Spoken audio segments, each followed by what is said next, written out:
We live in toxic times, but we don't have to live in toxic bodies. This presentation will discuss the kinds of toxins we humans have been exposed to, both historically and currently, the way in which the body deals with these toxins, and what we can do to support the detoxification process. Pre-industrial men and women had very little to worry about in terms of toxic exposure. The kinds of toxins they might have encountered were limited to the smoke from a cook fire, the occasional poisonous plants and mushrooms that might find their way into the soup pot, the toxins found in moldy foods, and heavy metals like lead and mercury found in well and river water. The name of the detoxification system that handles these types of poisons is called the glutathione conjugation pathway, and for pre-industrial man, this was all that was needed. Modern men and women have these same types of toxins to deal with, but both the manner in which we are exposed to them, as well as the amounts we are exposed to, have changed.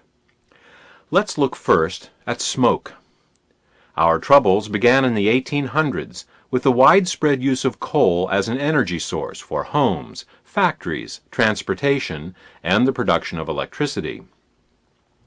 In London, infamous black fogs from burning coal would last for days, darkening both the faces of the buildings and the lungs of their inhabitants. Many of the citizens of London and other newly industrialized cities became sick and died.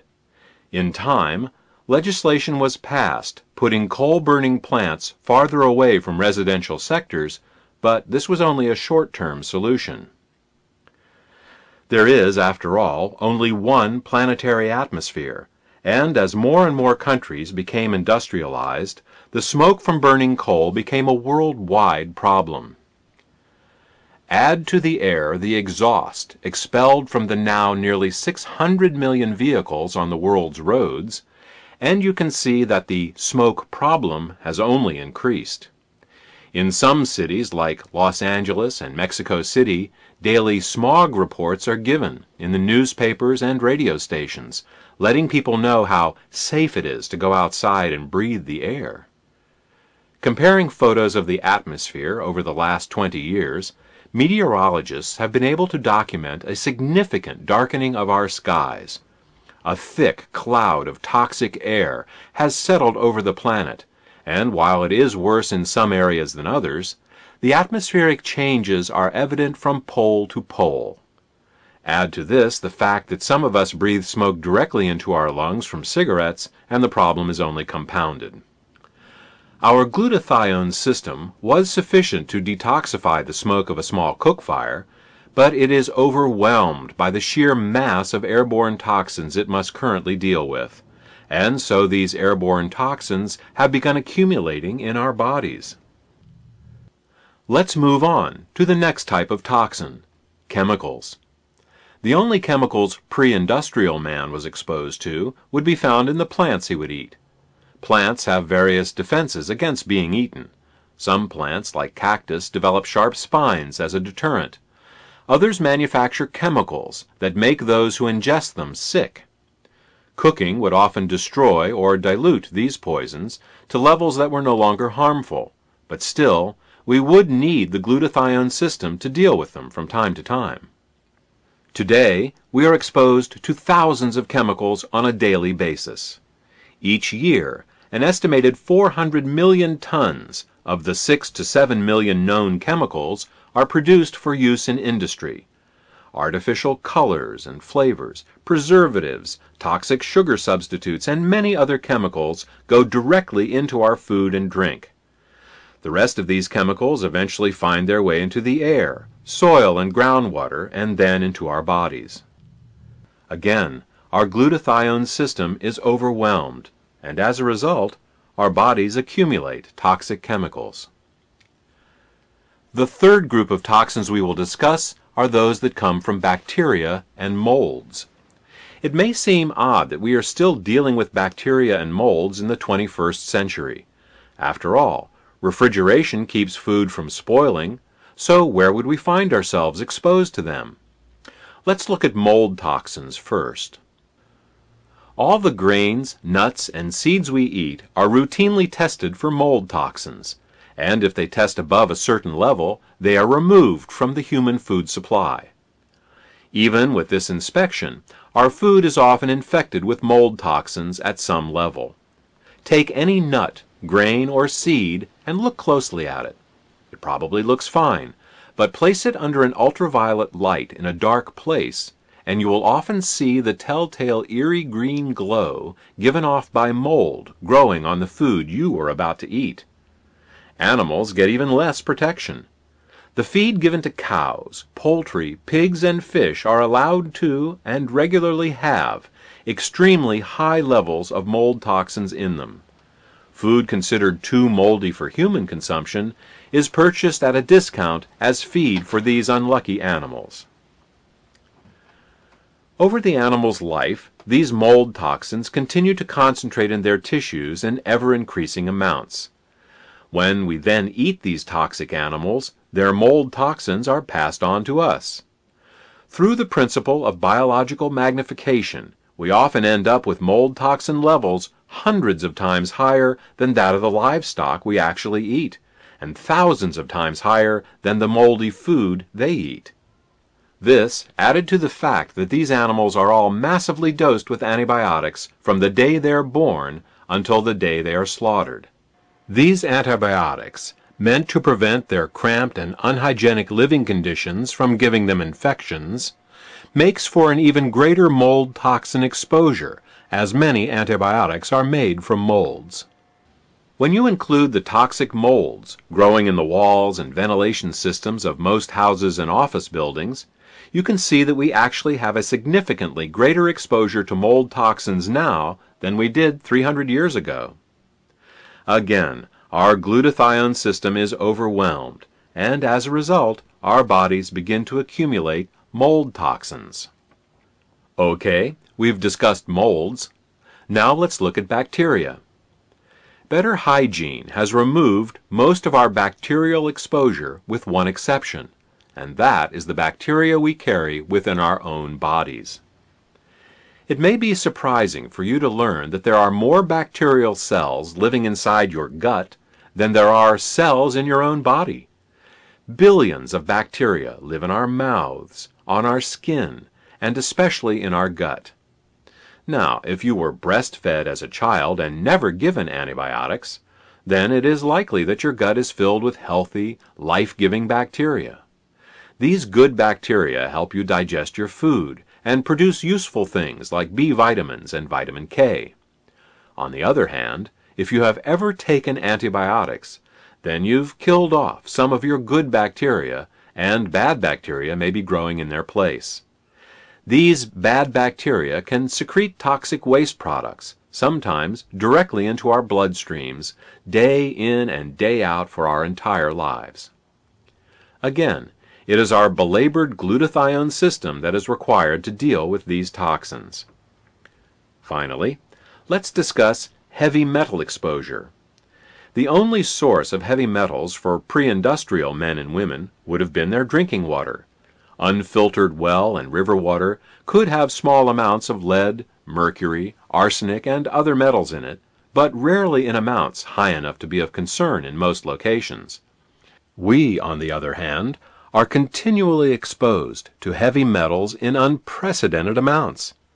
It is estimated that we will eat 1/3 of a teaspoon of mercury, 1 teaspoon of arsenic, 1 teaspoon of lead, 1 teaspoon of nickel, and over 3 pounds of aluminum in our lifetime. There is no way that our glutathione detoxification system can hope to keep up with this level of exposure, let alone deal with all the other types of toxins we have discussed. What we need to do is to find a way to support our overwhelmed glutathione detoxification pathway so it can get these toxins out of our bodies. To support the glutathione detoxification pathway in our bodies, we have to do two things. We have to increase the amount of glutathione in our bodies, and we also have to increase the levels of glutathione S transferase, the enzyme that the glutathione works with. Let's look at increasing the glutathione first. Glutathione is a tripeptide protein and is made up of the amino acids cysteine, glutamic acid, and glycine. It is made in every cell in the body, and in addition to its job in detoxification, it is one of the body's most important antioxidants. Because of its tripeptide structure, oral supplementation of glutathione just doesn't work. When taken orally, glutathione is simply digested into its original amino acid building blocks, just as any other protein would be. This is precisely why the glutathione given in a hospital emergency room for acute poisonings is given intravenously. Glutathione simply can't make it through the digestion process intact. Another method to increase glutathione is to take additional cysteine, glycine, and glutamic acids, but there is no guarantee that they will make glutathione, since there are many other uses for these amino acids that compete with glutathione production for their use. Fortunately, there is another option. Glutathione can also be given by suppository. Since there are no digestive enzymes or acids in the colon to break the glutathione down, administered rectally, glutathione enters the body fully intact. Taking intravenous glutathione is invasive, time-consuming, and requires a medical professional to administer. Glutathione suppositories can be easily taken at home by anyone. Okay, that takes care of glutathione.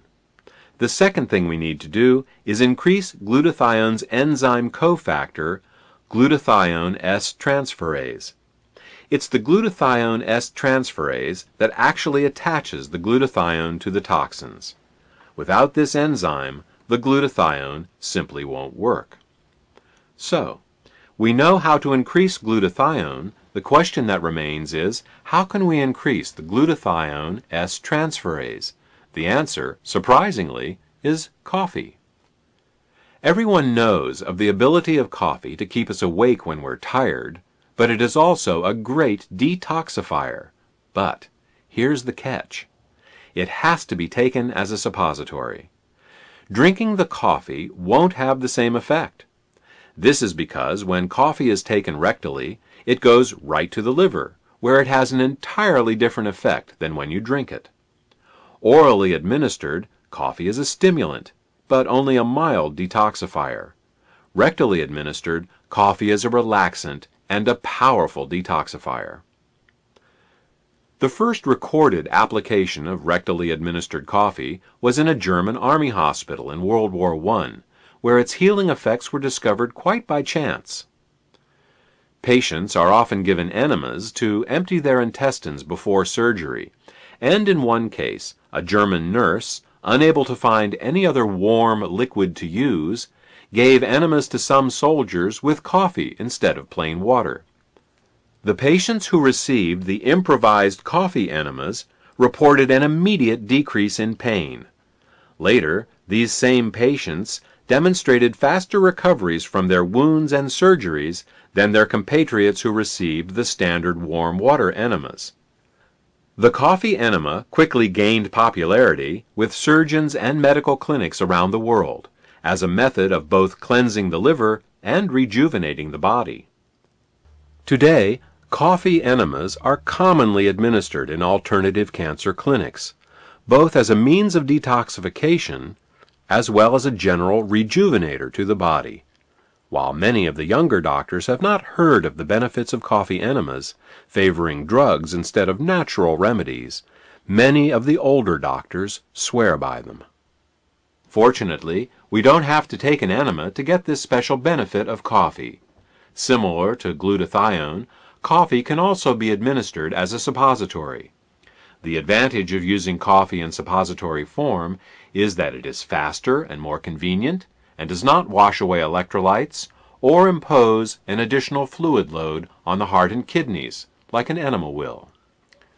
To this end, we have created Xeneplex suppositories.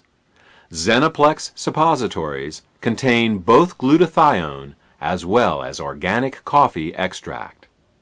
The glutathione in Xeneplex is delivered intact right to the body, and the coffee extract helps raise the glutathione S transferase levels at the same time. Using these two ingredients together, you can literally supercharge your body's detoxification system. Our body has the ability to detoxify itself, provided we support it properly. Yes, we live in toxic times, but we don't have to live in toxic bodies.